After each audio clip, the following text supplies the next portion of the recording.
Immanuel Kant, the life of the relentless thinker, invites readers into the methodical and luminous journey of one of philosophy's most formidable influencers, whose intellectual rigor redefined the boundaries of human thought.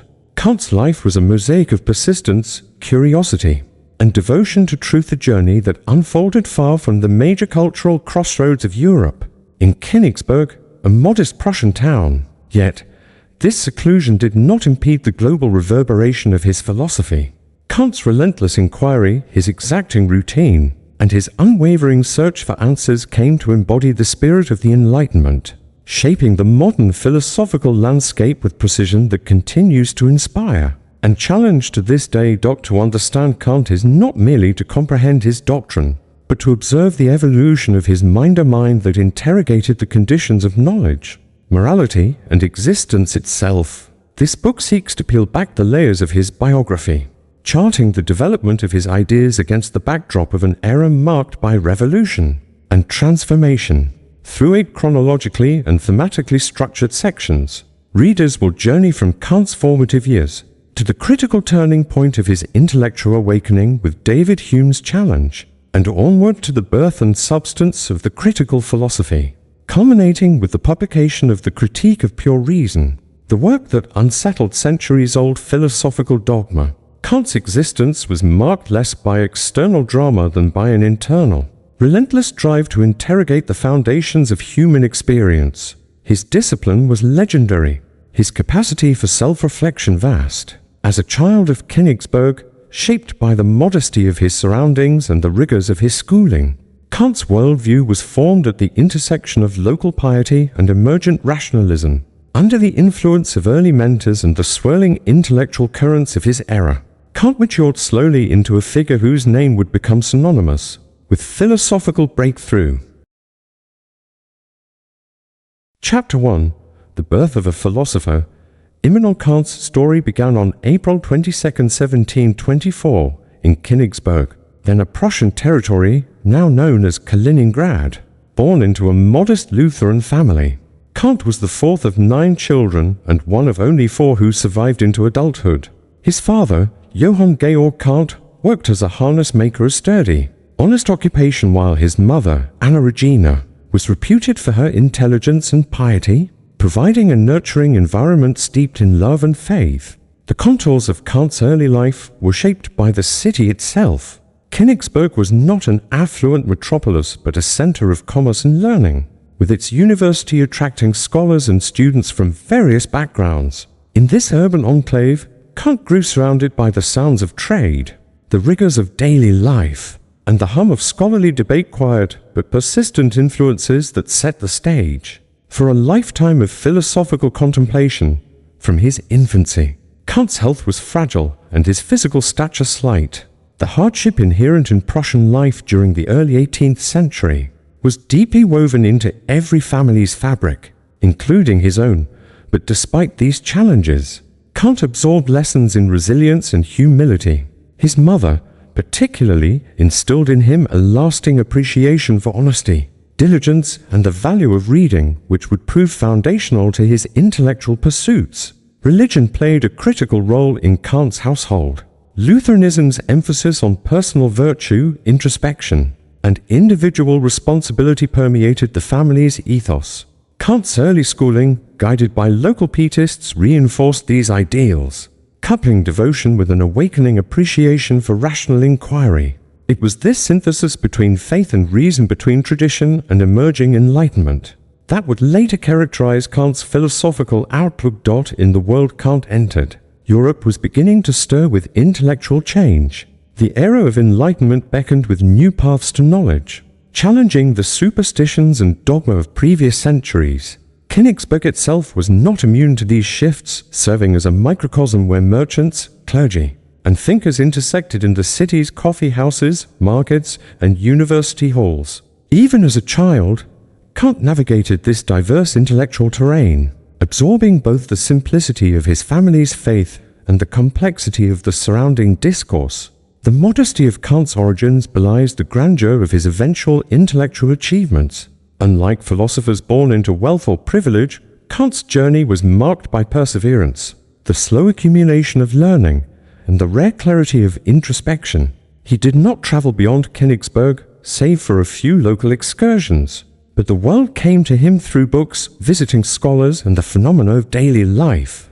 This geographical rootedness shaped his thinking. Kant's philosophy would grapple not with the exotic or the foreign, but with the effort to excavate universal truths from the particulars of lived experience. From these humble beginnings, Kant would emerge as a formidable scholar and relentless thinker for whom philosophy was both a calling and a lifelong vocation. The seeds of his late originality, discipline, precision, and unyielding curiosity were already present in his youth, waiting to be activated by the formal studies and intellectual challenges that lay ahead. In reflecting on Kant's birth and earliest years, we see the outlines of a mind that, far from being predestined for greatness, was shaped by environment, circumstance, and the persistent resolve to seek what lay beneath the surface of the ordinary. As the Enlightenment dawned, with its promise of reason and progress, Kant stood poised at the threshold of possibility. His formative experiences, the values imbued by family and faith, and the unique character of Königsberg converged to prepare him for a life dedicated to thinking, questioning, and understanding the world anew. Chapter 2: Childhood in Königsberg. Immanuel Kant's childhood unfolded amid the gently rolling streets and bustling markets of Königsberg, a city marked by its mixture of old Prussian discipline and burgeoning intellectual energy. The city itself provided a backdrop where the customs of tradition intermingled with the subtle stirrings of the Enlightenment, an environment well suited to shape the growing mind of a philosopher. Kant's family, though not wealthy, valued education and moral rectitude above material gain. The home in which he was raised echoed with the rhythm of daily prayers and Bible readings, instilling in Kant both a reverence for spiritual matters and a habit of critical reflection. His mother, Anna Regina, was especially influential, imparting a deep respect for learning and piety. She encouraged in Kant an early love of reason, often engaging him with stories and moral lessons that would shape his worldview.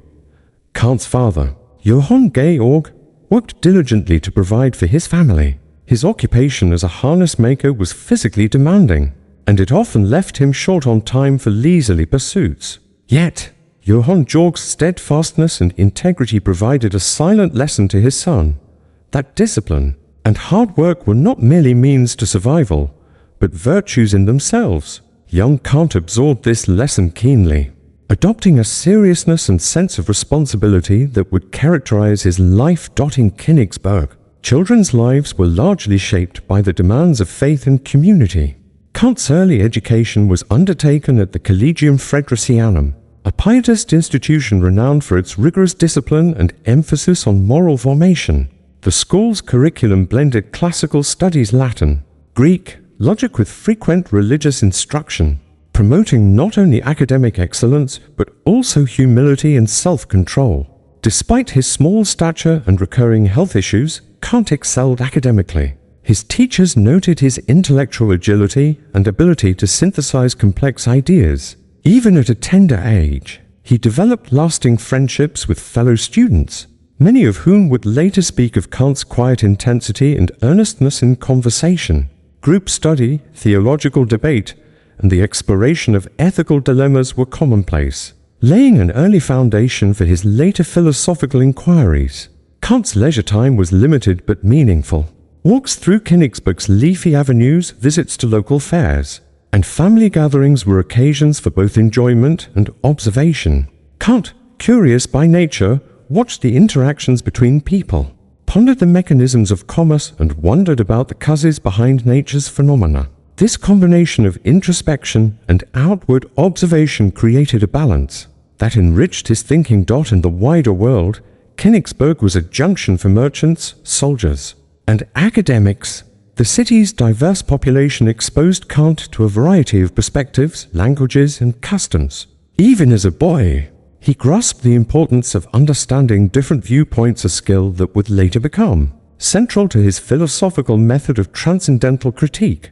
Religion, too, played an ever-present role. The Pietist movement, with its call for personal faith and ethical living, influenced the city's mood and its institutions. Kant's schooling, socialization, and family life were all inflected by the moral demands of Christianity. Yet, rather than becoming dogmatic, Kant's disposition was marked by questioning and analysis, a sign of his developing critical faculties throughout these formative years.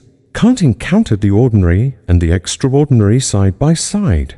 Whether through the hardships of daily life or the occasional celebration, the young philosopher learned to appreciate the complex interplay between necessity and possibility. His childhood in Königsberg was not defined by grand adventure, but by a series of small moments, each quietly shaping his approach to knowledge and existence. As Kant approached adolescence, the foundation laid during his childhood would become the bedrock for his further intellectual exploration. The habits of inquiry, discipline, and ethical reflection acquired in these early years ensured that his transition into formal education and philosophy would be not only smooth but also transformative. In revisiting the story of Kant's youth, we uncover the roots of a mind destined not for mere repetition of tradition, but for its careful and deliberate transcendence. Chapter 3: Early Education and Intellectual Influences. The next phase of Kant's life saw a deepening awareness of the intellectual currents that would soon shape philosophy throughout Europe. His formal education began in earnest at the Collegium Fridericianum, where his talent for study flourished under the watchful eyes of pietist instructors. The institution was renowned for its strict academic regime, blending classical studies with an overarching focus on personal morality and spiritual discipline. Here, Kant absorbed the lessons of classical antiquity, Latin and Greek literature, logic, rhetoric, and arithmetic. His penchant for precision and clarity quickly became evident. Kant's early essays and exercises already displayed a meticulous reasoning that would later mature into the analytical style for which he became famous. The curriculum emphasized not only rote learning, but the cultivation of clear thought and independent judgment, a disposition that would guide Kant's philosophical trajectory. Influential teachers played a pivotal role. Franz Albert Schultz, a leading pietist scholar, provided Kant with both inspiration and rigor, steering him toward philosophical questions that bridged faith and reason. Schultz encouraged Kant's critical skills, inviting him to resolve theological puzzles and ethical dilemmas through rational examination, rather than mere dogma. Under Schultz's mentorship, Kant began to perceive the limits and possibilities of metaphysics, a theme that would pervade his mature works. Beyond the classroom, Kant devoured the writings of contemporary thinkers, notably Christian Wolff, Alexander Baumgarten, and Gottfried Wilhelm Leibniz. The rationalism of Wolff and the systematic approach of Baumgarten proved especially formative, while Leibniz's metaphysical optimism inspired Kant to stretch his imagination. At the same time, Kant read with keen interest the works of empirical philosophers Locke, Berkeley, and Newton, whose views on sensation, reality, and knowledge began to unsettle the certainty of rationalist dogma. During his university years, Kant's intellectual curiosity broadened to encompass a range of disciplines: mathematics, physics, geography, philosophy, and theology. He was captivated by the relationship between empirical observation and abstract reasoning, frequently attending lectures and participating in spirited debate. Kant's engagement with scientific ideas, particularly Newtonian physics, posed new philosophical challenges, compelling him to rethink the nature of causality and the possibility of objective knowledge. It was a time of intellectual ferment across Europe, and Königsberg's university became the local epicenter of these debates. Kant exchanged ideas with his peers, sometimes vigorously, and began to publish small treatises on natural science and metaphysics. His early works, modest in scope, revealed probing questions about the forces underlying both matter and mind. Yet, Kant's method remained cautious, never venturing into speculation without first grounding arguments in careful analysis. Notably, Kant's intellectual influences were not confined to books and lectures. The cultural dynamics of Königsberg itself, with its blend of parochialism and cosmopolitanism, provided a living laboratory for philosophical inquiry. The city's merchants and travelers brought news of distant lands, scientific discoveries, and cultural innovations. Kant listened, reflected, and tested new ideas against both personal experience and inherited tradition. By the time Kant completed his formal education, he had already begun to sense the inadequacy of the prevailing philosophical systems. His own thinking oscillated between rationalist confidence and empirical doubt attention that would later find resolution in the synthesis of transcendental philosophy. This period of early education and intellectual formation set the stage for Kant's philosophical breakthrough. The seeds planted by teachers, texts, and experiences germinated slowly, nurturing a mind that would one day challenge the very foundations of metaphysics, epistemology, and ethics. The influences of these formative years did not constrain Kant. Instead, they provided him with tools and perspectives for a lifetime of intellectual discovery. Chapter 4: The Quiet Scholar. Kant before fame. After completing his formal studies, Kant embarked on an academic path defined by patience and unyielding dedication. Unlike the more flamboyant intellectuals of his era, Kant's ascent was characterized by quiet persistence rather than immediate notoriety.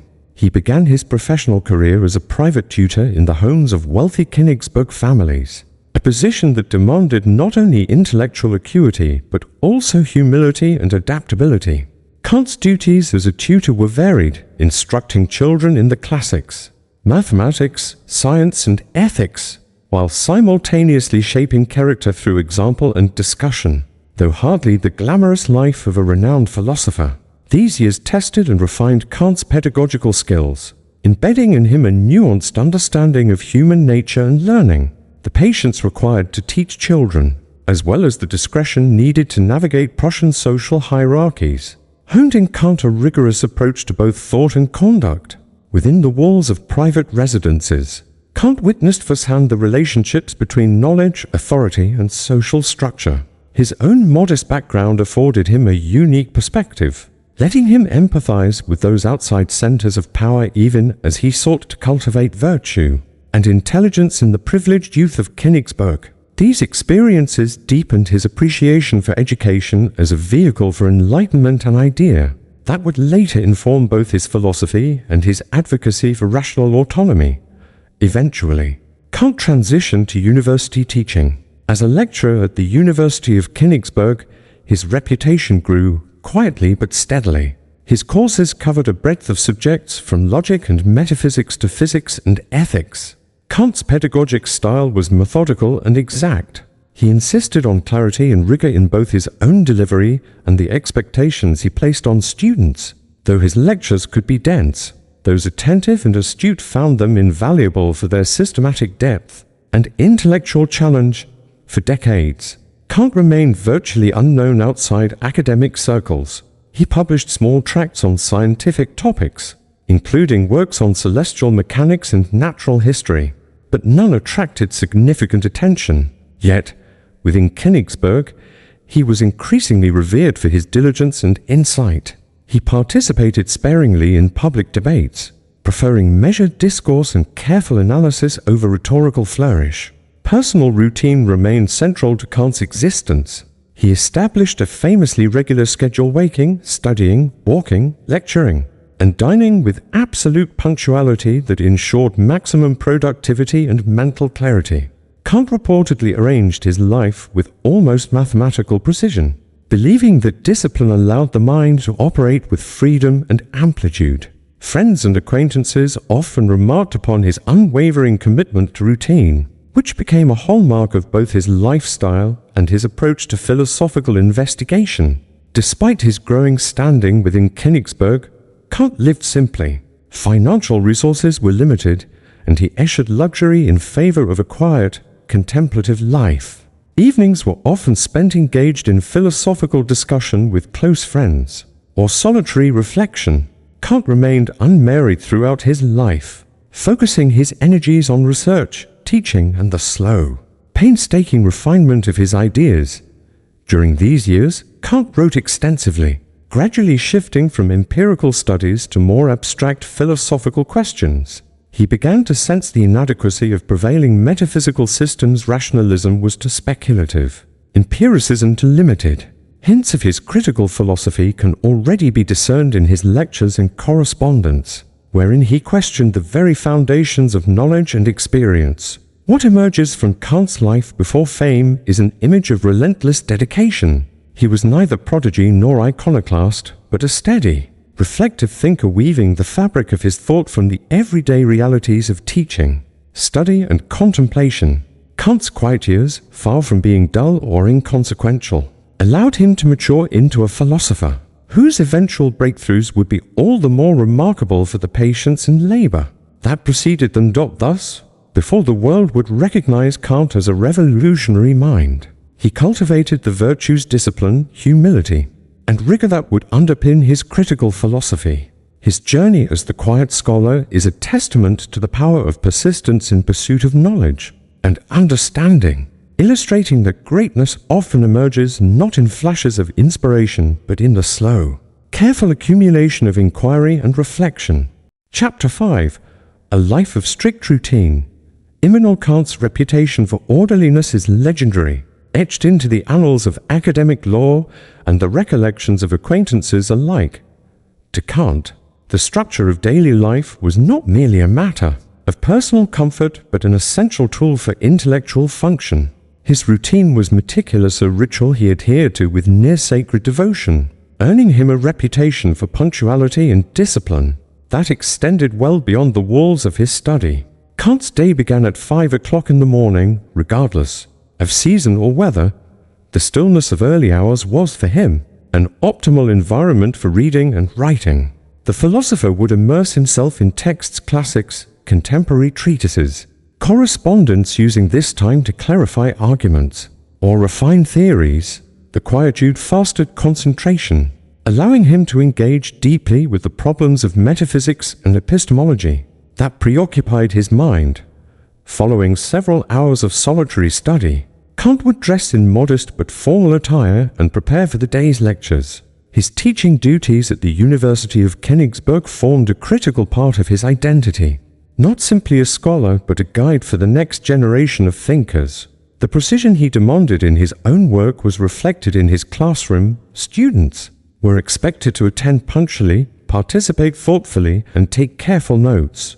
Kant's engagement with pupils was direct, yet he fostered a spirit of autonomy, urging them to reason independently rather than rely on his authority. After morning lectures, Kant reserved time for his famous walks through Königsberg's tree-lined avenues. Regularity was the defining feature, so well known that neighbors would reportedly use Kant's passage as an informal timekeeper. The walks provided respite, a chance to review arguments and ponder problems away from academic pressures. Kant's physical health was not robust, but these excursions contributed to his overall well-being and clarity of thought. Lunch, a simple, nutritious meal, was often shared with colleagues or close friends. Conversation ranged from philosophy and current events to scientific discoveries and the peculiarities of social life. Though reserved, Kant enjoyed dialogue, especially with those who could contribute to rigorous and substantive debate. He preferred thoughtful, meaningful exchanges over idle chatter and used these gatherings to test ideas and challenge assumptions. Afternoons were dedicated to further research and correspondence. Kant maintained detailed records, annotated texts, and meticulously organized notes. The rhythm of work was disciplined but varied, writing drafts, revising manuscripts, and scrutinizing arguments with relentless focus. Throughout his career, Kant rarely deviated from this schedule, believing that such regularity was crucial for the pursuit of profound truth. By evening, Kant withdrew into solitude. He spent these hours reflecting on the day's work, reading, or attending to university obligations. Occasionally, he would entertain visitors or attend local events, but social activity remained secondary to his intellectual pursuits. Kant's commitment to routine extended to every aspect of his life: sleep, diet, and even conversation. This strict regimen offered Kant a paradoxical sort of freedom. Within the constraints of predictable habits, his intellect flourished. The external limitations enabled him to delve more deeply into abstract questions, undistracted by the chaos or unpredictability that beset many of his contemporaries. Routine became, for Kant, a mechanism for self-mastery, a living embodiment of the autonomy he so passionately defended in his moral philosophy. Kant's life of strict discipline should not be mistaken for asceticism or rigidity. Rather, it represented a conscious choice to prioritize the cultivation of reason over the temptations of idleness or excess. Friends observed that while Kant adhered closely to the schedule, he retained warmth, humor, and a genuine interest in others. His routine was productive, but never inhumane. The effects of this lifestyle are evident in Kant's intellectual output. His capacity for sustained attention, careful analysis, and methodical revision produced works of astonishing depth and clarity. The Critique of Pure Reason, for example, is notable as much for its systematic structure as for its philosophical innovation, a reflection of the mind shaped by discipline. In the context of Enlightenment Europe, Kant's strict regimen may have marked him as a curiosity, but it is clear that this approach was crucial to his achievements. His life of routine demonstrates the intersection of habit and genius, showing that profound ideas can arise within the framework of ordinary discipline. Kant's example continues to inspire not only philosophers, but all those who seek greatness through perseverance and order. Chapter 6, The Awakening, Hume's Challenge. The 18th century was an era marked by dramatic shifts in thought, where the certainties of the old world began to splinter under the force of empirical inquiry and rational critique. In this environment, Immanuel Kant, educated in the provincial city of Königsberg, embarked upon his lifetime pursuit of philosophy. Yet, it was not until his encounter with the works of David Hume that Kant would experience the awakening from his dogmatic slumber, a phrase now synonymous with the birth of modern critical philosophy.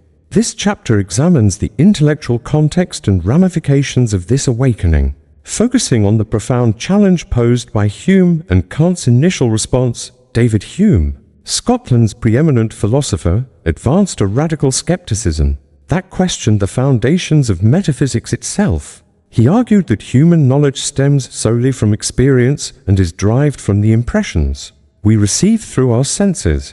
According to Hume, not only were our beliefs in causality and the existence of objects outside perception unwarranted, but even the basic assumption of the self as a persistent entity was cast into doubt. Hume's empiricism thus undermined the rationalist conviction that reason alone could yield substantive knowledge about the world and its ultimate nature. Kant, having been nurtured in the rationalist tradition of Christian Wolff and Gottfried Leibniz, found in Hume not merely a rival but a catalyst. Hume's inquiry concerning human understanding revealed how the principle of causality long deemed necessary by metaphysicians was, for Hume, nothing more than an associative habit of the mind, lacking grounding in necessity.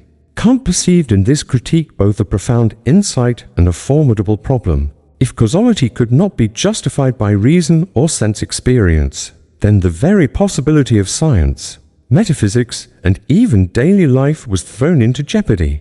This intellectual crisis, precipitated by Hume's challenge, led Kant to re-evaluate the very conditions under which knowledge is possible. He recognized that philosophy must move beyond dogmatic speculation into a critical examination of reason, probing its limits and capacities. Kant's awakening was not a rejection of rationalist ambition or empirical skepticism, but an attempt to reconcile their competing claims.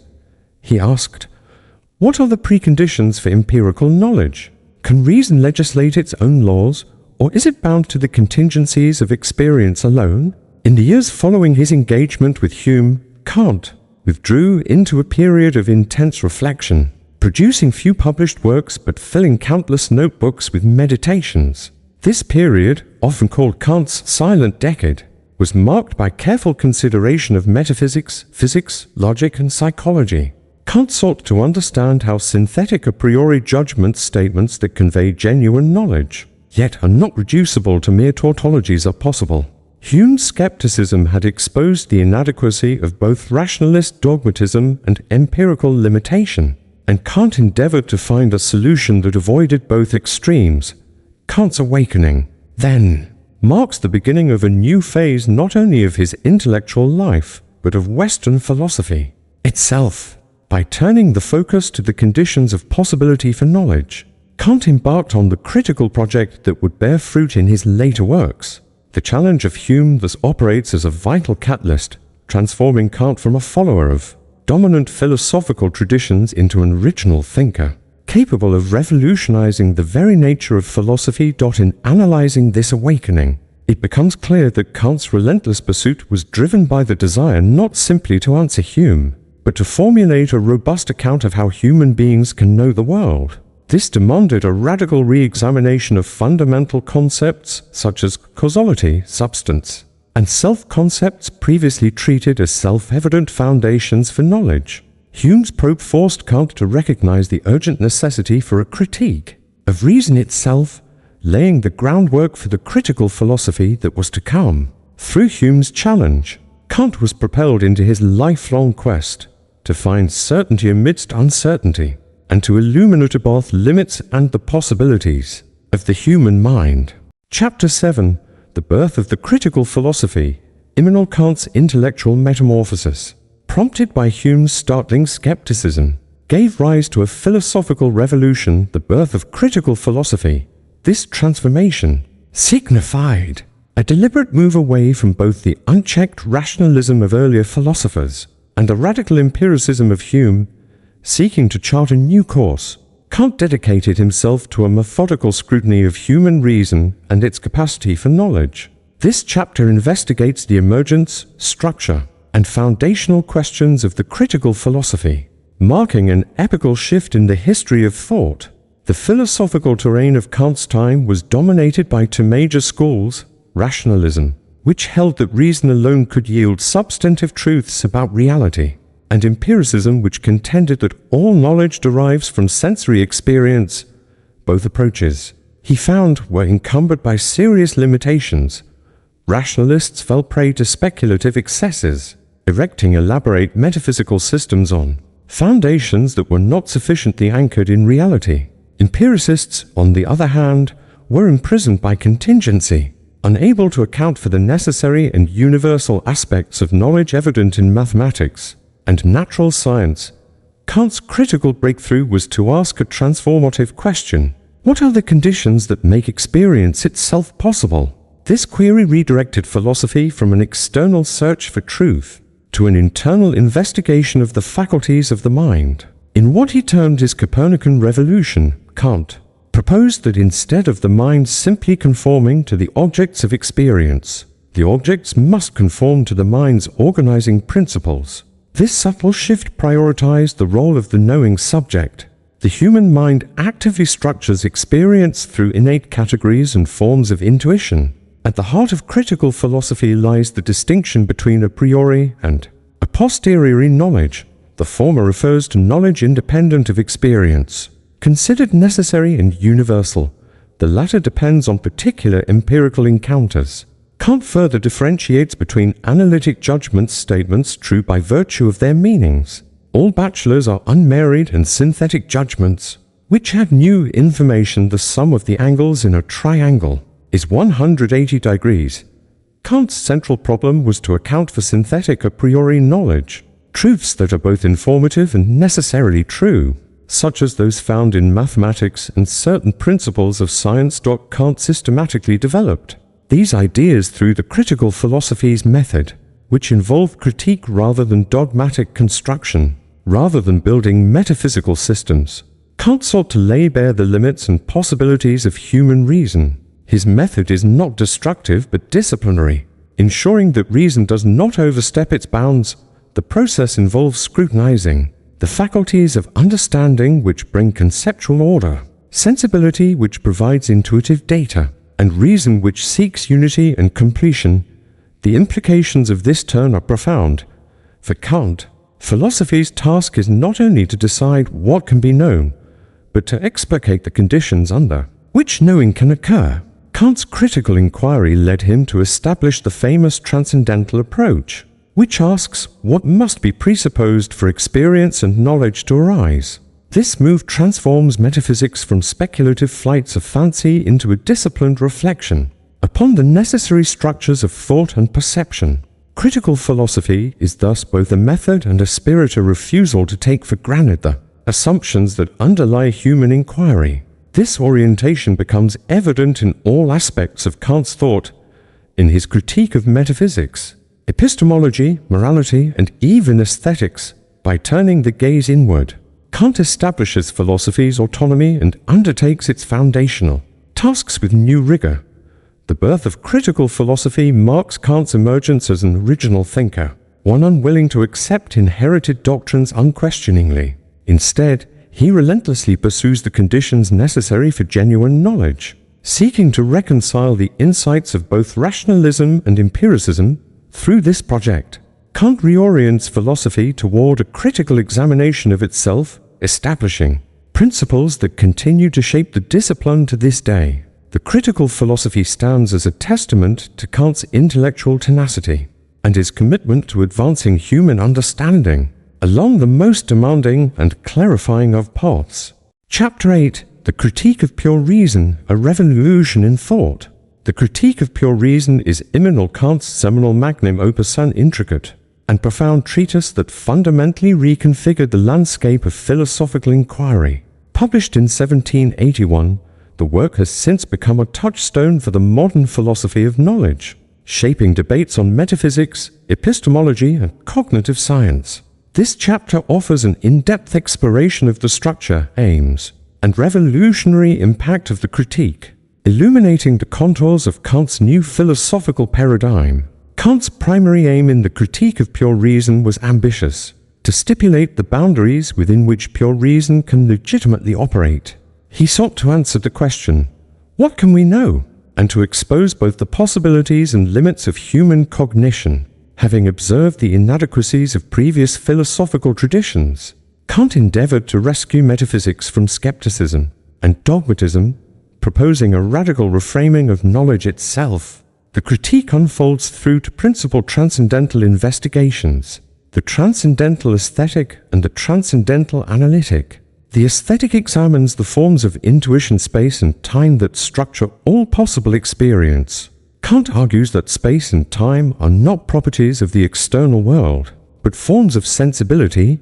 They are the necessary frameworks through which phenomena become intelligible to human consciousness. Without these forms, no sensory data could be synthesized or represented. This move shifts metaphysical inquiry from the object of perception to the conditions of perceiving itself. The analytic, the critique's conceptual core, explores how the categories of the understanding, such as causality, substance, and unity, actively shape the manifold of intuition provided by the senses.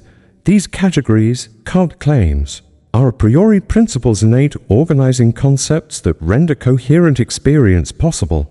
Kant's famous table of categories enumerates these fundamental concepts, illustrating how each category structures empirical reality in unique ways. Thus, objects of experience are not passively received, but actively constituted by the mind according to these synthetic principles.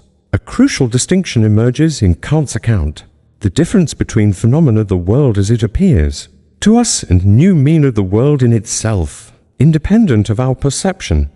Kant contends that while we have access to phenomena experiences shaped by our faculties, we can never know noumena directly. This limits metaphysical speculation about God, soul, or the cosmos, restricting reason to the realm of possible experience. Far from skepticism, Kant's argument establishes the autonomy and certainty of scientific and common sense knowledge, while drawing clear boundaries against unwarranted metaphysical claims.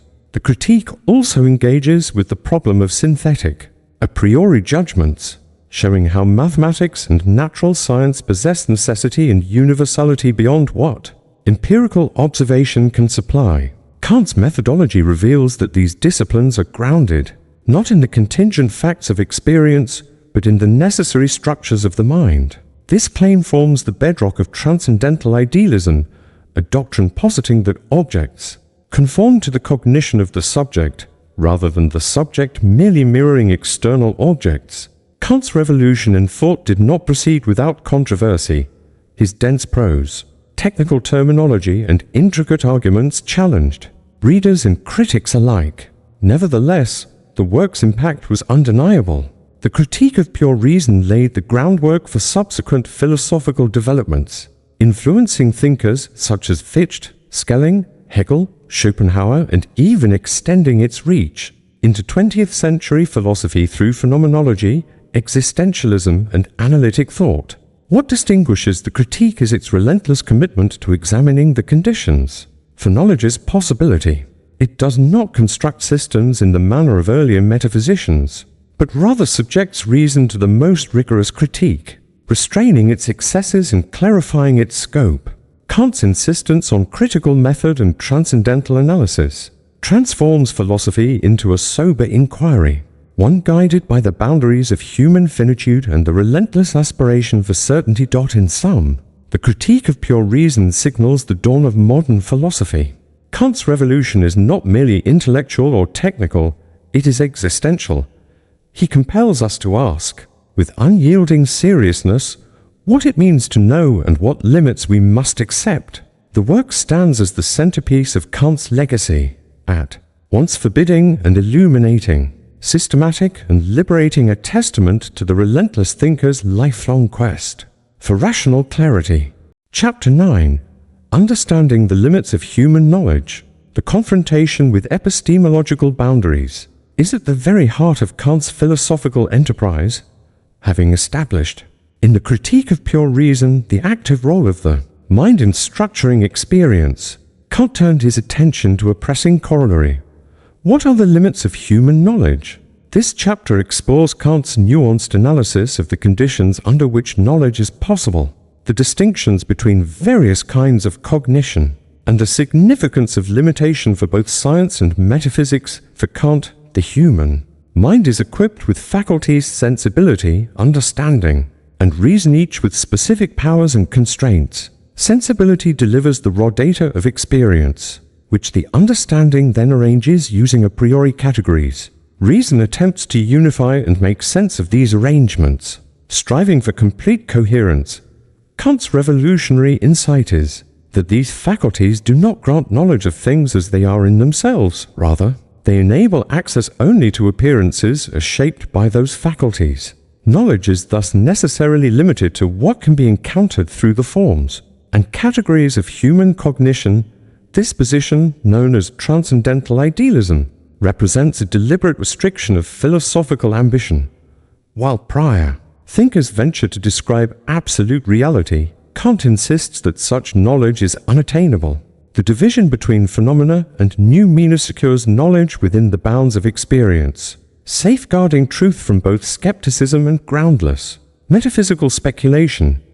Kant identifies three central kinds of limitation. First, there is the limitation imposed by the structure of sensibility. All objects must be represented in the forms of space and time. Whatever lies outside these forms remains unintelligible to us. Second, the categories of understanding assert their own constraints. Causality, substance, and other core concepts impose order, but also exclude any alternative modes of comprehension not included within their structure. Lastly, reason's drive for unity, the impulse to systematize all knowledge, reaches beyond what can ever be grasped in experience, generating antinomies or unavoidable contradictions when it attempts to unify knowledge beyond its proper domain. This recognition leads Kant to a series of critical insights. The first is the need for modesty in metaphysical speculation.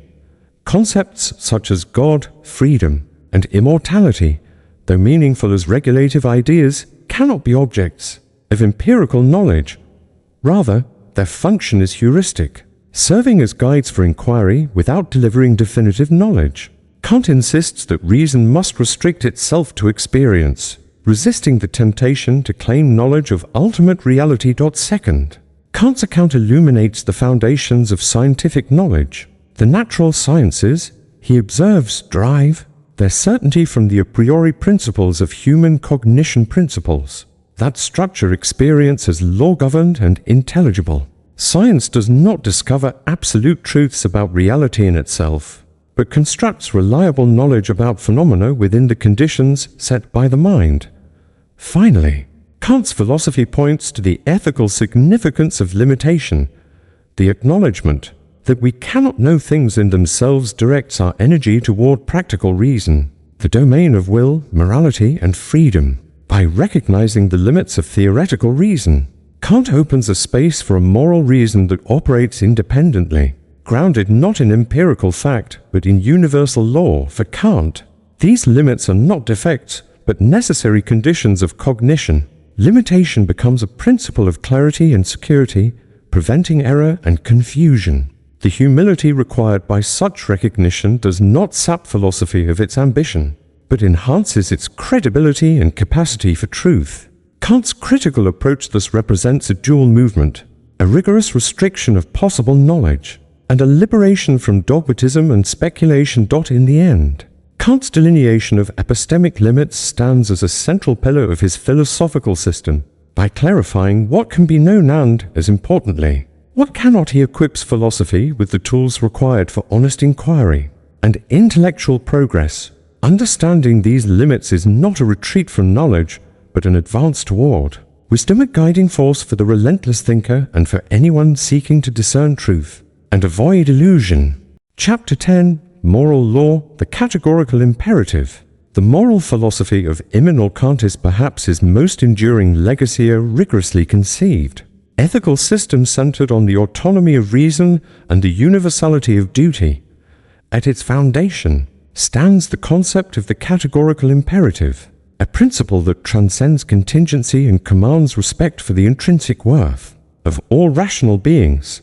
This chapter examines the origins, formulation, and far-reaching implications of Kant's moral law, demonstrating how it reconfigures ethics from the ground up. Before Kant, ethical thought was often divided between consequentialist traditions, which judged the rightness of actions by their effects, and virtue-based philosophies, focusing on character and habit.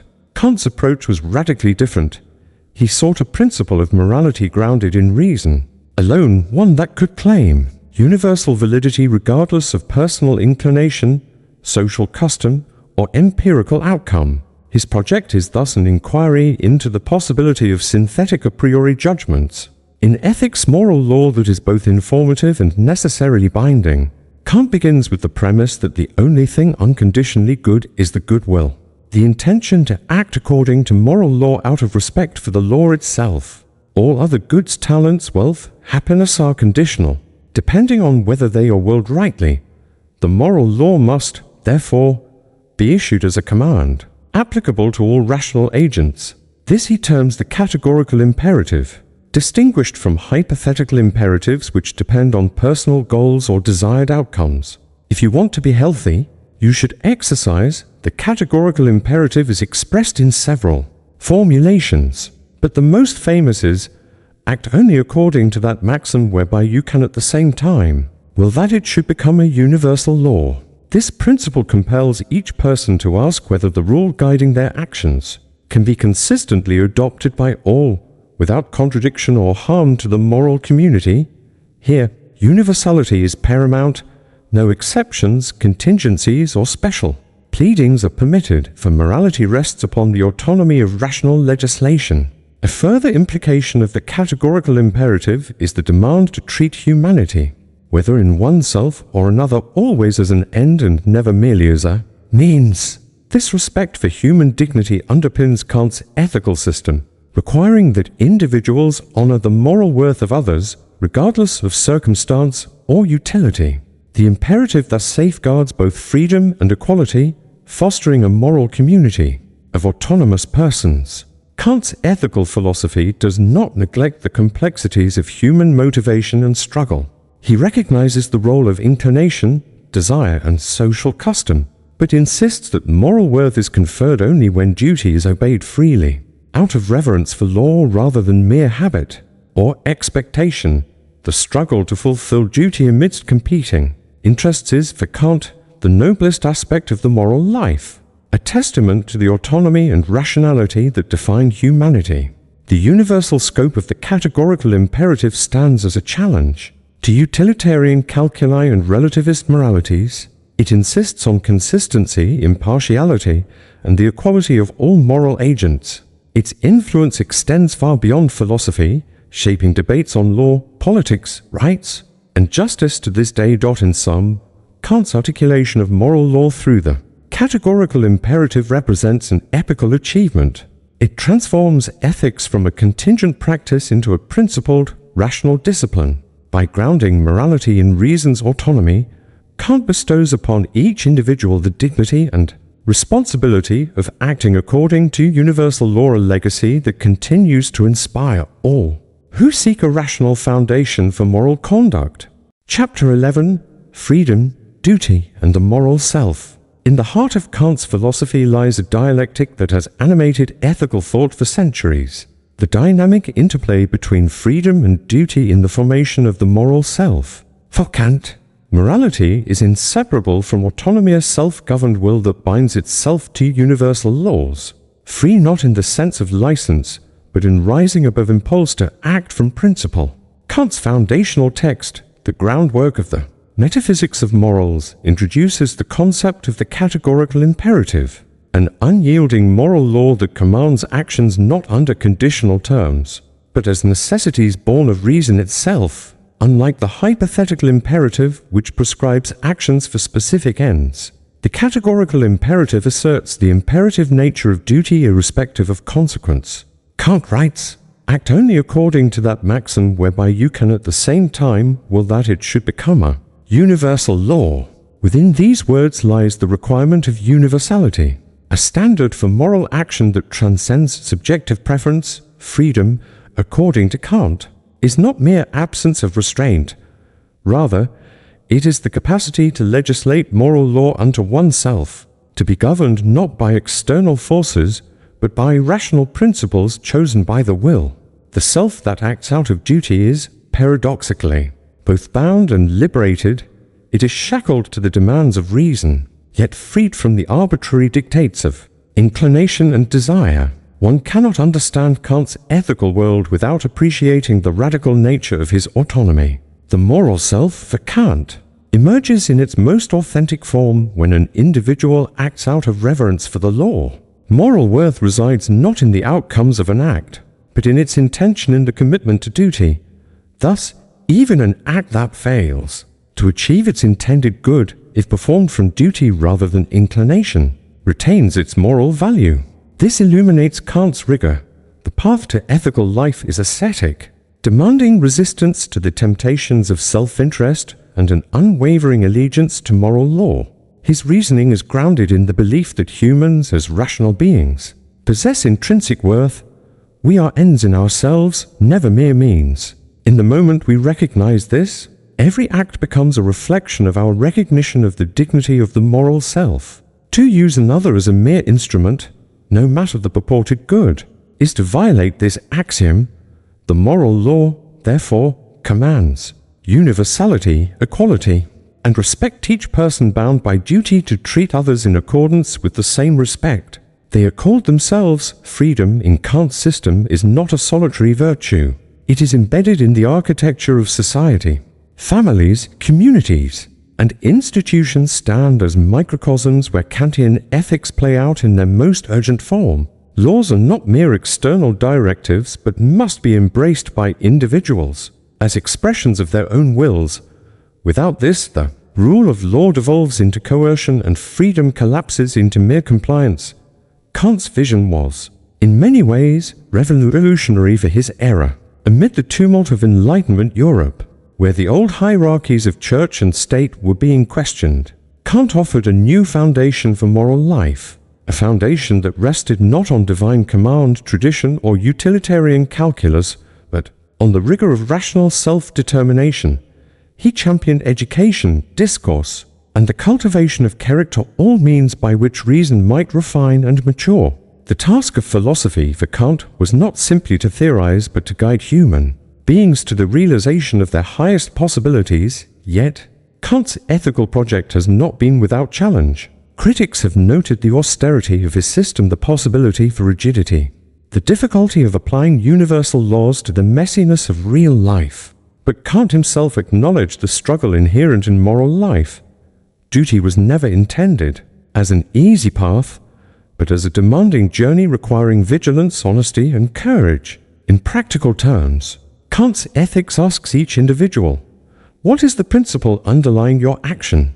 And could it reasonably be willed as a universal law? For all, this principle elevates morality from the arena of personal discretion to the realm of shared humanity.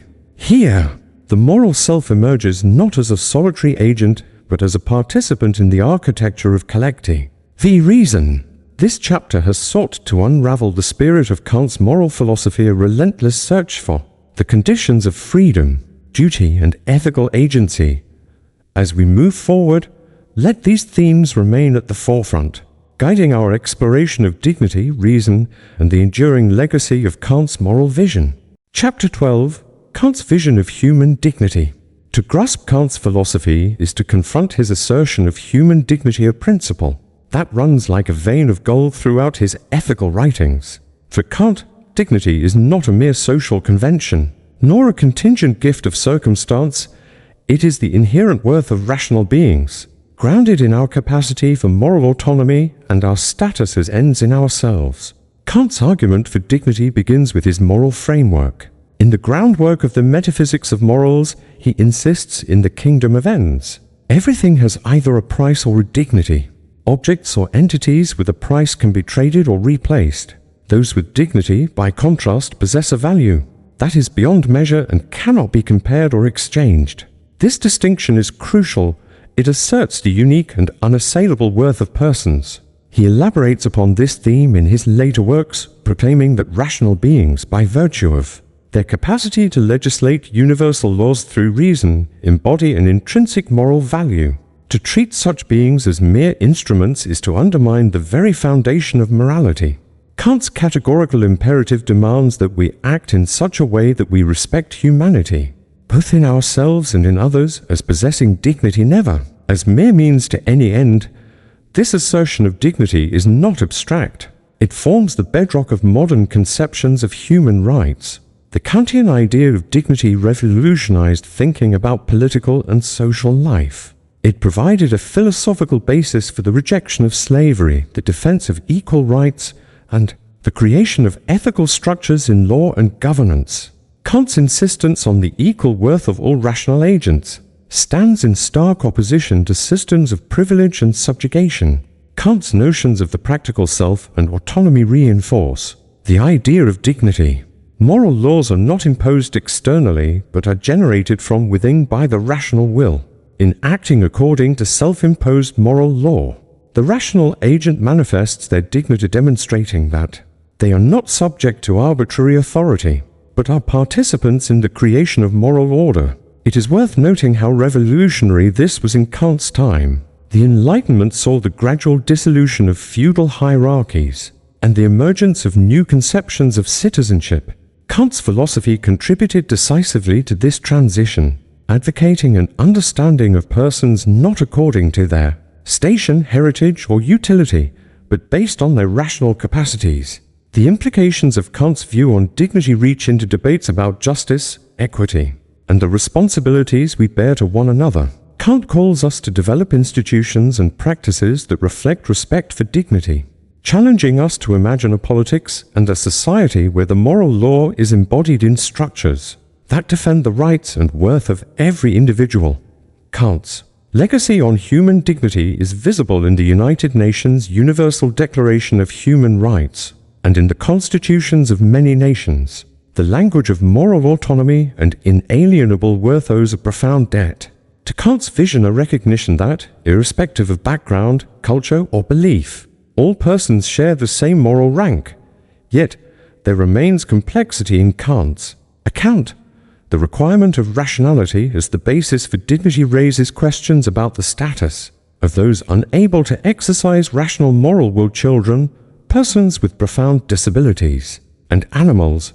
Kantian philosophers have debated how best to extend the circle of respect while preserving the core principles of autonomy and moral law. Many contemporary thinkers have sought to reinterpret or expand Kant's notion of dignity to encompass care for those outside the circle of full rational agency. Moreover, Kant does not treat dignity as a static possession. It is something that must be enacted and realized in practice through the exercise of autonomy, the adherence to duty, and the commitment to respect. Dignity is lived, affirmed, and protected within the context of family, society, and political order. The violation of dignity is, for Kant, not merely a personal loss, but a wound to the moral fabric of humanity. In his Rhetoric and Example, Kant holds up for us a challenge to recognize the dignity in ourselves and others, and to shape our lives, institutions, and communities in accordance with this recognition. His relentless pursuit of this ideal, both in his philosophical works and in his personal comportment, serves as a model for all those who strive for a just and humane world. As the reader travels from Kant's reflections on the moral self to his vision of dignity, one senses the continuity of his thought. Autonomy and dignity are not merely philosophical abstractions. They are the living goals of human existence, and the foundation of enduring ethical life. It is upon these pillars that Kant's entire system stands, and that subsequent generations have sought to build a more humane future. Chapter 13. Religion within the bounds of reason. The confluence of faith and reason posed one of the most profound dilemmas of Kant's era. Intellectual currents of the Enlightenment propelled inquiry into the nature of belief, challenging centuries-old dogma and authority. Kant's religion within the bounds of bare reason did not seek radical repudiation of religion, but its reformation and rational clarification. For Kant, religion must submit itself to the discipline of reason or risk leading society astray. Kant begins by distinguishing between ecclesiastical faith, the doctrines, and rituals propounded by religious institutions, and rational religion, which he defines as the moral disposition embedded in human consciousness. Kant's project is not anti-religious but integrative. He aims to salvage the ethical core of faith from the excesses of superstition and dogma. His relentless critique is matched by affirmations of the possibility and necessity of moral faith. Central to Kant's approach is the separation of the noumenal, the realm of things in themselves, from empirical or theoretical claims. Religious experience, according to Kant, belongs to the sphere of practical reason. It cannot be grounded in speculative assertions or metaphysical guarantees. Instead, religious belief is justified insofar as it furthers the moral development of the self and society. This leads Kant to explore the moral function of religion. The true value of religious conviction lies not in outward conformity or dogmatic assent, but in the cultivation of virtue and the regulation of the will according to moral law. Kant interprets core Christian doctrines such as original sin and redemption not as historical facts, but as symbolic expressions of the moral condition. The radical evil within human nature is understood as a propensity to subordinate moral law to self-interest. Redemption, therefore, is an internal revolution of the will, a conversion from heteronomy to autonomy. He does not deny the emotional or communal dimensions of religion, but insists that these must be subordinated to the dictates of reason. Religious institutions, when functioning properly, can inspire virtue and motivate ethical action. But Kant is critical of those who would misuse religion to justify coercion, intolerance, or uncritical obedience. He is ever vigilant for the dangers of fanaticism, history's testament to the tragedies that can result when faith escapes the bonds of reason. Kant's conception of God is equally distinctive. God emerges as a postulate of practical reason, not an object of empirical knowledge, but a necessary assumption to sustain the coherence of moral life.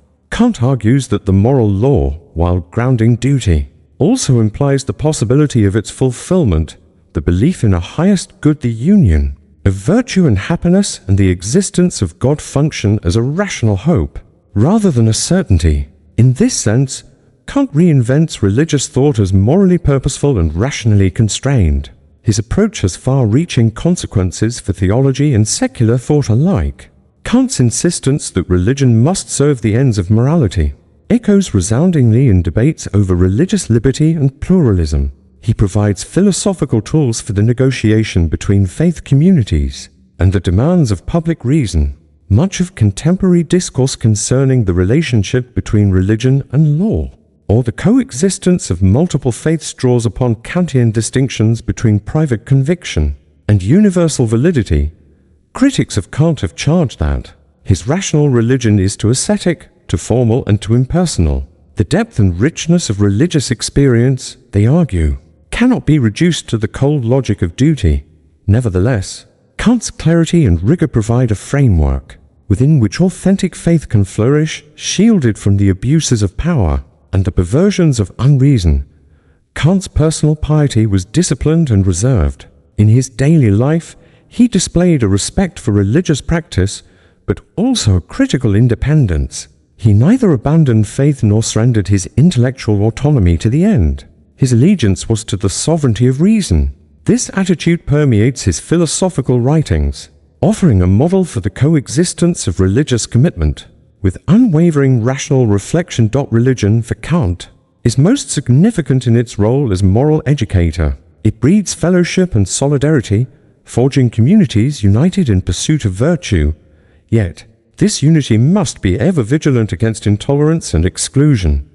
Kant's vision is inclusive, ethical, and universalist. Faith must be open to the scrutiny of reason and the imperative of respect for all persons. In considering Kant's influence, one finds that his boundary between reason and faith has become a defining feature of modern religious dialogue. His insistence on the primacy of autonomy and moral development has shaped countless perspectives on the philosophy of religion. This chapter has traced Kant's journey through the landscapes of faith and reason. His relentless insistence upon the discipline of practical reason does not destroy religion, it purifies and enlivens it, summoning the religious self to its highest vocation, to embody virtue, to embrace freedom, and to bind itself to the universal law of dignity and respect. Chapter 14: Politics, Peace and Enlightenment. Immanuel Kant lived in a world riven by political change, revolutions, wars, and the slow emergence of new ideals of political liberty marked the Enlightenment era. Kant, witnessing the turbulence firsthand, dedicated his philosophical efforts to articulating a vision for just governance and enduring peace. His landmark essay, Perpetual Peace, a philosophical sketch, remains one of philosophy's most influential reflections on international order. Kant's vision extends beyond the confines of statecraft, encompassing the architecture of moral society and the aspiration of enlightened humanity. The imperative for peace, in Kant's account, is not merely pragmatic. It is rooted in the demands of moral reason. Kant begins by interrogating the nature of the social contract. Building on earlier thinkers such as Rousseau and Hobbes, he identifies the conditions under which legitimate political authority is established. For Kant, such authority arises from the consent of free and equal rational agents, citizens who, as bearers of dignity and autonomy, shape their collective destiny through laws grounded in universal principles. This democratic vision, unprecedented in rigor and breadth, insists upon the sovereignty of the people as creators and guardians of justice. From this foundation, Kant derives his ideas about cosmopolitanism, a global society united by respect for law and the dignity of all persons. He calls for a federation of free states, bound together by treaties and a shared commitment to peaceful coexistence. Unlike utopian dreams, Kant's federation is pragmatic, gradual and voluntary. It echoes the slow work of moral progress rather than the storm of revolution. Kant's analysis of war and peace is unflinching. War, he observes, undermines the possibility of genuine human flourishing. It exposes societies to barbarism, oppression, and arbitrary violence. The perpetual peace he advocates is not the mere absence of hostilities, but a robust civil condition where rights and duties are secured under law. Kant's doctrine of peace is deeply moral. It is the fulfillment of humanity's capacity for rational self-determination, both individually and collectively. Yet, Kant is not naive. He recognizes the enduring obstacles to peace, the persistence of self-interest, the passions inflamed by nationalism, and the inertia of tradition. His vision rests on gradual reform, education, and the cultivation of virtues essential to democratic citizenship, such as tolerance, respect, and commitment to reason. Kant's critique of despotism is equally forceful. Absolutist rulers violate the autonomy of their subjects, treating them as means rather than ends. The Kantian demand is for institutions that guarantee freedom of thought, equality before the law, and participation in governance. Enlightened, Politics is practical ethics, structures, and practices that mirror the dignity of the moral law. The relationship between enlightenment and politics in Kant's thought cannot be overstated. The essay What is Enlightenment? Offers a clear answer. Enlightenment is man's emergence from his self-imposed immaturity. Kant calls for the courage to think independently, resist authority when it contradicts reason, and advance the project of rational discourse. He identifies education, public debate, and a free exchange of ideas as fundamental to social and political progress. In his own life, Kant modeled this commitment to enlightenment. His teaching, writing, and civic engagement were animated by the relentless pursuit of truth and the willingness to question received wisdom. He stood as an advocate for reason, dialogue, and the refinement of public life. Kant's political philosophy has been subject to debate and reinterpretation. Some critics argue that his vision is too idealistic, insufficiently attentive to the realities of power and conflict. Others see in Kant the source of hope for a future where reason and justice shape the fate of nations. The 20th and 21st centuries have witnessed both the triumph and tragedy of efforts to realize Kant's cosmopolitan dream. His influence resonates in the architecture of international organizations, human rights regimes, and movements for democratic reform. The hope for perpetual peace, though distant, remains a guiding star for those who seek a humane and just world. Kant's legacy in politics is thus twofold: an enduring critique of injustice and a call to arms for the cultivation of enlightened citizenship. His relentless vision compels us to imagine and strive for a society governed not by mere power, but by the dictates of justice, dignity, and reason. In tracing Kant's ideas on politics, peace, and enlightenment, one confronts both the austerity and the hope that animate his system. The relentless thinker demands from us a commitment to ongoing reform, ethical vigilance, and the courage to dream of and work toward a world where freedom and peace prevail. Chapter 15: Kant's influence on modern science. Immanuel Kant's philosophical legacy extends far beyond the abstract realms of metaphysics and ethics into the very foundations of modern science. His critical philosophy, most notably articulated in Critique of Pure Reason, not only redefined questions about human knowledge, but also provided tools and frameworks that continue to influence scientific thinking today. Kant's revolutionary insight was the assertion that our understanding of the world is not a passive reception of sensory data. Instead, the mind actively structures experience. Kant postulated that concepts like space and time are forms of intuition, innate frameworks through which all perception is filtered. This notion challenged both the rationalist position that emphasized innate ideas and the empiricist view that knowledge stems solely from sensory experience. In doing so, Kant bridged the gap between these schools, offering a comprehensive account of cognition. This critical method had profound implications for science.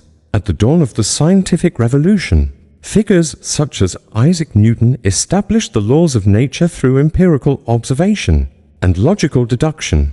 Kant's philosophy suggested that while empirical data provides the content, the mind's structure determines the form. Scientific inquiry, therefore, is a process mediated by both the external world and the internal cognitive faculties of scientists themselves. Kant's impact is evident in the evolution of physics. His principle that the mind organizes experience influenced thinkers such as Albert Einstein, who acknowledged Kantian ideas in the development of the theory of relativity, the recognition that space and time are not fixed absolutes, but relational constructs. Echoed Kant's philosophy. Philosophers and scientists began to view the observer as an integral component of scientific observation and theory, an idea that would find further resonance in quantum mechanics. Beyond the natural sciences, Kant's emphasis on rationality shaped the maturation of disciplines like psychology and cognitive science.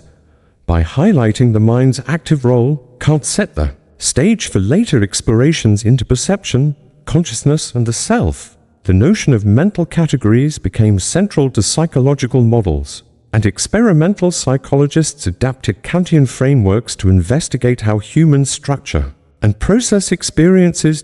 Kant also revolutionized the philosophy of science.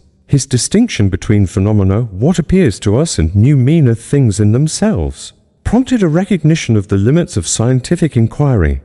Scientists and philosophers, from Karl Popper to Thomas Kuhn, grappled with the idea that scientific theories are inherently shaped by human perspectives and paradigms.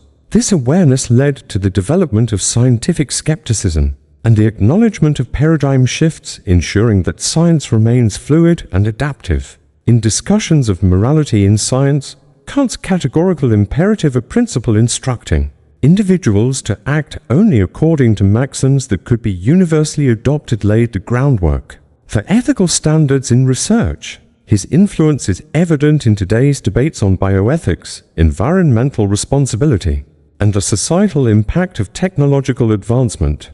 Kant's enduring impact on modern science is thus multifaceted.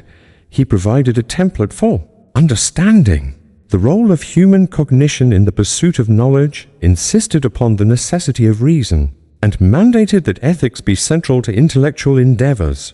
To be relentless, as Kant was, means never ceasing to examine the structures through which we engage with the world, guiding scientists and philosophers alike to question, refine, and expand the frontiers of human understanding. Chapter 16: Conflicts, Critics, and Controversies. Kant's philosophical innovations did not emerge in isolation. They were forged in the crucible of intellectual competition and controversy. As Kant rose to prominence, his critical philosophy attracted both fervent admirers and equally passionate critics, sparking debates that would shape the trajectory of philosophy for generations. Kant's critique of pure reason challenged the prevailing dogmas of his era, positioning him as a disruptor. The main conflict arose between Kant and the defenders of rationalism and empiricism, two rival schools that dominated 18th century thought. Rationalists like Gottfried Wilhelm Leibniz claimed knowledge could be attained through reason alone, while empiricists such as David Hume argued that experience was the sole foundation of cognition. Kant's synthesis, wherein knowledge arises from the interplay between sensory data and the mind's intrinsic categories, rejected both camps' extremes. This radical stance provoked immediate controversy. Rationalists accused Kant of undermining the certainty of philosophical truths, while empiricists argued that his framework was too abstract. These disputes played out across academic journals, public lectures, and correspondence, fueling Kant's relentless engagement with criticism. Instead of retreating, Kant meticulously refined his ideas in subsequent works, including Critique of Practical Reason and Critique of Judgment, demonstrating his commitment to intellectual growth. Outside philosophical circles, Kant faced resistance from religious authorities. His attempts to separate faith from reason were misinterpreted by some as a challenge to Christianity itself. The Prussian government, threatened by the spread of Enlightenment ideas, issued warnings and even censorship, making Kant's intellectual journey a politically fraught endeavor.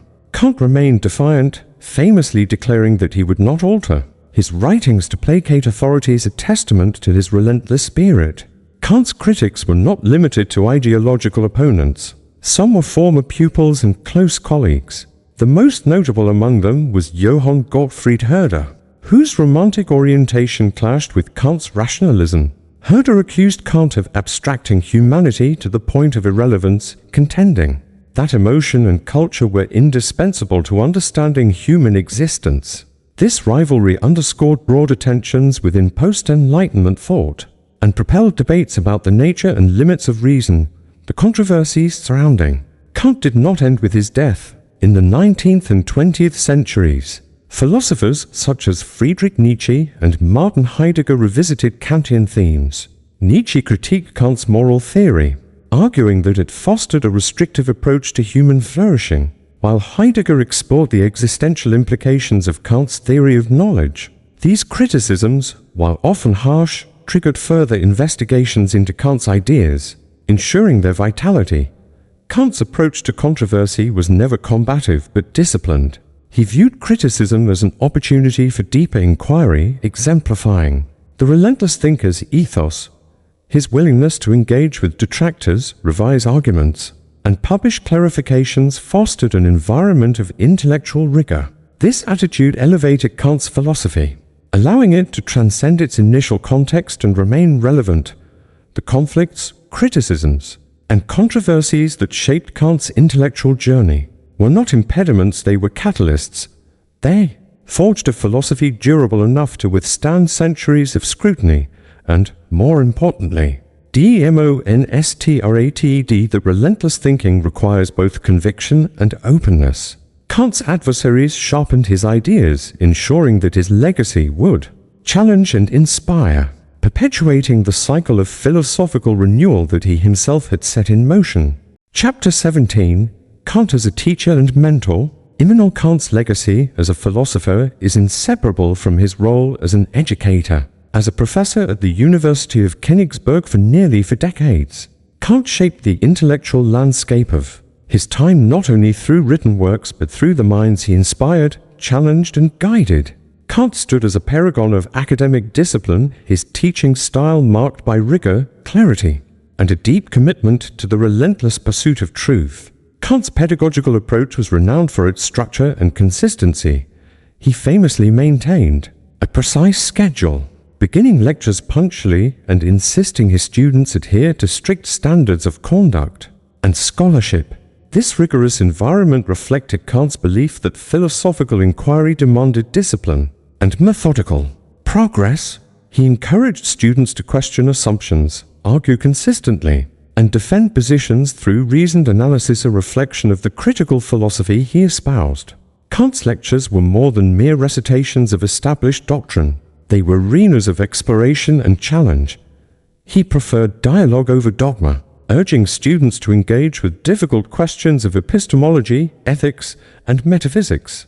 Rather than imposing his own views, Kant guided his students through the logical structure of arguments, teaching them not only what to think but how to think. This commitment fostered intellectual independence and cultivated a generation of thinkers capable of critical analysis.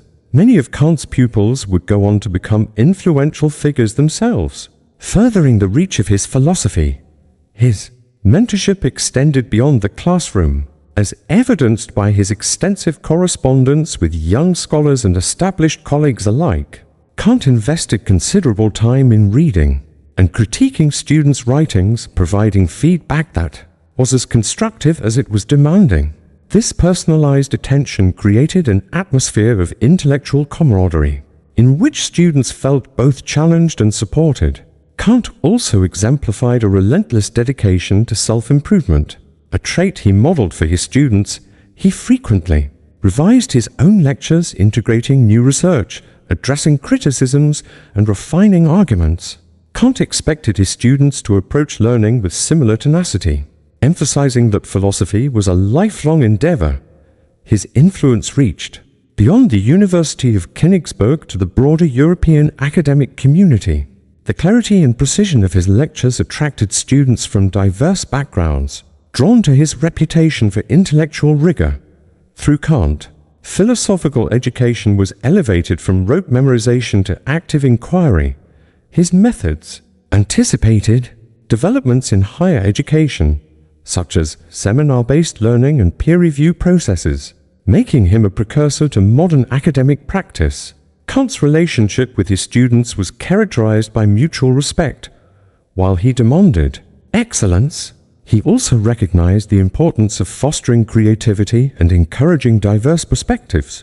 He celebrated original thought, even when it diverged from his own positions, provided it was grounded in sound reasoning. As a mentor, Kant offered more than philosophical expertise. He provided guidance for living a principled and thoughtful life.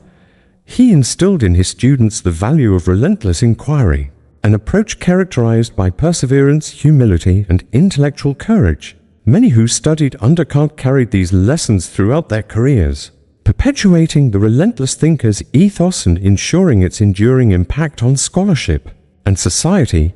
Through his teaching and mentorship, Immanuel Kant exemplified the transformative power of education. He created a legacy not only through his writings but through the generations of thinkers he shaped, reminding us that the relentless pursuit of truth thrives best in communities built upon mutual respect, critical engagement, and unwavering commitment to knowledge. Chapter 18, The Final Years, A Mind That Never Stopped. Immanuel Kant's later years offer a compelling portrait of a thinker whose intellectual passion remained undiminished by age or adversity. Even as physical infirmity crept upon him, Kant's mind continued its restless pursuit of philosophical clarity, a testament to his relentless spirit. Kant's final years were marked by increased isolation, necessitated by declining health and waning physical strength. Yet, rather than slowing down, he channeled his energies ever more fiercely into his scholarly work. The period saw the culmination of some of his most profound writings, such as Metaphysical Foundations of Natural Science and Anthropology, from a pragmatic point of view which extended his critical philosophy into new domains. Despite his growing frailty, Kant maintained an unwavering commitment to intellectual discipline. He structured his days with utmost precision, rising early and adhering to a timetable that mirrored the methodical rigor of his philosophical method. This routine provided the order he needed to concentrate fully on his research, enabling him to make steady progress in his philosophical explorations. The relentless nature of Kant's thought became most evident in his willingness to tackle unresolved problems. He was unafraid to confront the ambiguities and limitations of his earlier works, rigorously refining his theories of cognition, ethics, and society. Notably, he revisited the nature of human freedom, seeking to clarify its relationship to necessity and moral law. The effort he invested in these late revisions speaks to a mind that refused complacency, a hallmark of the relentless thinker. Kant continued to engage with both critics and admirers through correspondence, encouraging spirited debate and self-examination. His isolation did not dampen his commitment to the scholarly community. Letters from this period reveal a depth of wisdom and charity. As Kant patiently addressed philosophical inquiries and offered guidance to younger thinkers who sought his advice, the physical limitations imposed by age did not compromise Kant's intellectual curiosity. In fact, they may have intensified his pursuit of clarity. Aware of his mortality, Kant approached philosophical questions with urgency, determined to leave as thorough and robust an account as possible for future generations. This sense of legacy inspired some of his most meticulous and heartfelt writing. Kant's final years were also characterized by a growing concern for practical philosophy, the application of reason to everyday affairs. He expressed particular interest in how ethical principles could inform social policies, educational systems, and the cultivation of personal character. In these reflections, Kant demonstrated an abiding commitment to the improvement of humanity, convinced that relentless thinking must ultimately serve the broader good. Despite chronic pain and increasing frailty, Kant's mind remained luminous to the end. His last months were marked by unfinished manuscripts, hastily jotted notes, and moments of intense philosophical activity. The process of creation of relentless inquiry never ceased. Even as his physical body grew weaker, Kant's death in 1804 closed a remarkable chapter in intellectual history, but it did not silence the relentless thinker's legacy. In life as in thought, Kant exemplified the virtue of perseverance, showing that true philosophical inquiry is never idle, never satisfied, always pressing forward into the unknown. His final years reveal that relentless thinking is not a privilege of youth or vigor, but a principle that endures, undiminished by adversity, through discipline, integrity, and insatiable curiosity. Kant demonstrated that the quest for truth is a lifelong endeavor, one that shapes not only the mind but the soul. Chapter 19, The Kantian Legacy across the world. The Kantian legacy has traversed borders, transcended generations, and shaped cultures in profound and often surprising ways. Kant's critical philosophy, born in the relatively provincial city of Königsberg, has become a central pillar not only of Western thought, but of global intellectual discourse. In 19th century Europe, Kant's work catalyzed the development of German idealism, influencing figures such as Johann Gottlieb, Fichte, Friedrich Schelling, and Georg Wilhelm Friedrich Hegel. Each sought to elaborate upon or challenge Kant's ideas, leading to vibrant philosophical traditions that interrogated the nature of reality, freedom, and society. This proliferation of Kantian philosophy established Germany as an intellectual epicenter, radiating influence across the continent.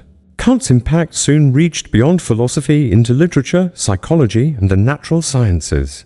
His emphasis on autonomy and self-determination resonated with writers and artists, inspiring new ways of understanding creativity and human agency.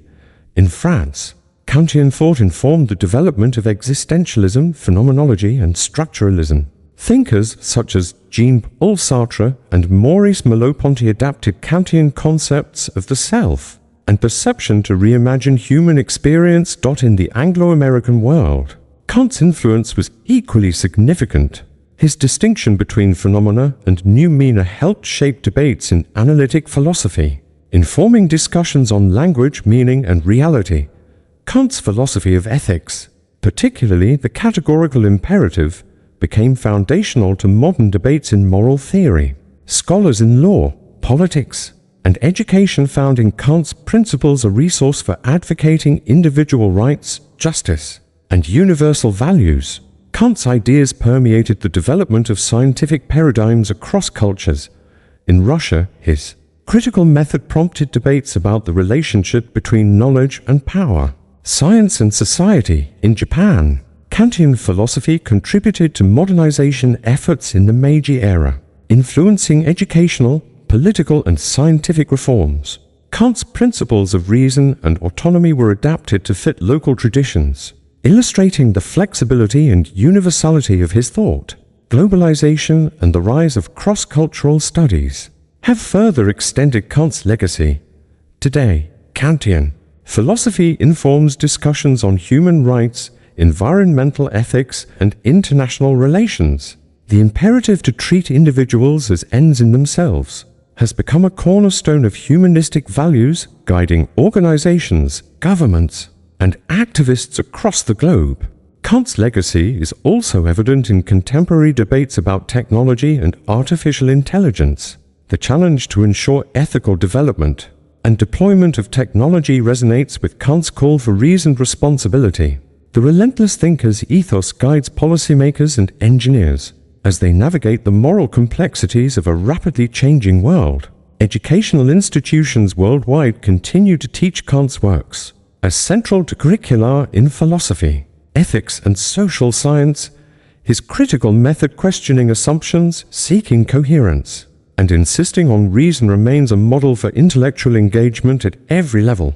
The Kantian legacy is not static. It is a living tradition that evolves as new generations confront emerging challenges across continents and cultures. Kant's thought endures because it addresses universal questions. What is the nature of knowledge? How should we act? What does it mean to be free in seeking answers? The relentless thinker's influence persists, reminding us that the pursuit of wisdom, like Kant himself, knows no bounds. Chapter 20, Living as a Relentless Thinker Today. Living as a relentless thinker today, inspired by Kant's legacy, is both a challenge and an opportunity. In a world overwhelmed by information, competing ideologies, and rapid technological change, the principles that guided Kant offer a roadmap for purposeful inquiry and ethical living. Relentless thinking is, first and foremost, an attitude, a commitment to the ongoing pursuit of clarity and understanding. Kant modeled this approach by questioning received wisdom, refining his arguments, and responding thoughtfully to criticism. Today, adopting relentless thinking means embracing intellectual discipline, setting aside time for reflection, systematic study, and rigorous evaluation of ideas. In the age of digital media and instant communication, the relentless thinker cultivates patience and discernment. Kant's methodical approach suggests the importance of filtering information, examining assumptions, and avoiding premature conclusions. This discipline enables individuals to distinguish between signal and noise, essential qualities. In an era of misinformation and distraction, modern education can draw directly from Kant's pedagogical legacy. Teachers and students can foster environments where questioning is valued, where logic and evidence guide debate, and where learning is a lifelong journey. The relentless thinker is not satisfied with surface answers. Instead, they probe deeper, Seeking the principles and structures underlying each problem, ethics remains central to relentless thinking. Kant's categorical imperative encourages individuals to act with respect for autonomy and universal dignity. In contemporary society, this means advocating for social justice, environmental stewardship, and responsible governance. The relentless thinker takes responsibility for the consequences of their actions, recognizing that the pursuit of truth is inseparable from the pursuit of good. Interdisciplinary inquiry is another hallmark of relentless thinking.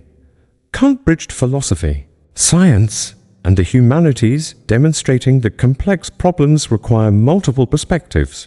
Today's thinkers can emulate this by integrating knowledge across fields, collaborating with diverse communities, and remaining open to innovation. The relentless thinker also confronts uncertainty with humility. Kant acknowledged the limits of human understanding, teaching that honest inquiry requires recognizing what we do not know. In an age of complexity and rapid change, this humility fosters resilience and openness to learning. Lastly, living as a relentless thinker involves cultivating courage, the resolve to challenge conventions, confront uncomfortable truths, and persist in the face of adversity.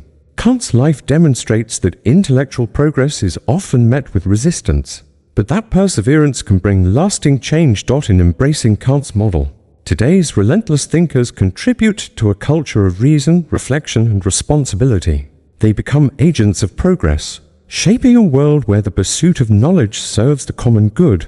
Through discipline, curiosity, and ethical commitment, the relentless thinker transforms both self and society, carrying forward Kant's legacy into new frontiers.